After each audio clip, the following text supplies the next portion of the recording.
ఈ రోజు లోకము 10 మంది రైట్ అంట రైట్ అయిపోడు, 10 మంది రాంగ్ అంట రాంగ్ అయిపోడు. ఎందుకంటే ఎప్పుడు దేవుని రాజ్యానికి విరోధంగా మాట్లాడుతుంది బబులోన్, జాగ్రత్త. దేవుని రాజ్యాన్ని ఎప్పుడు దూషించి మాట్లాడుతుంది, జాగ్రత్త.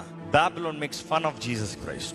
That is Babylon's agenda. Babylon shows as if you are a Christian, you are a useless person, worthless person, you are broken person అని చూపిస్తుంది. But that's a false.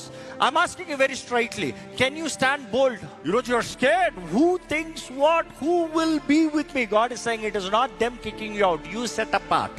Stay far from them. వాళ్ళు నన్ను తునీకరిస్తారు కాదు. వస్తాను రా బాబు, నా దారి వేరు, నా జీవితం వేరు, నా బ్రతుకు వేరు, నేను చేయవలసింది వేరు, నేను బ్రతకవలసింది వేరు, నేను నీతో బ్రతుకుతానికి లేదు. అందరు పాపం చేశారని పాపంలోకి వెళ్ళొద్దు, పరిశుద్ధంగా కాపాడుకో. ఈరోజు ఎంతో మంది వారి జీవితాలని పాడు చేసుకుంటున్నారు. దేవుడు అంటున్నాడు, వార్నింగ్ ఇస్తున్నాడు ఇక్కడ.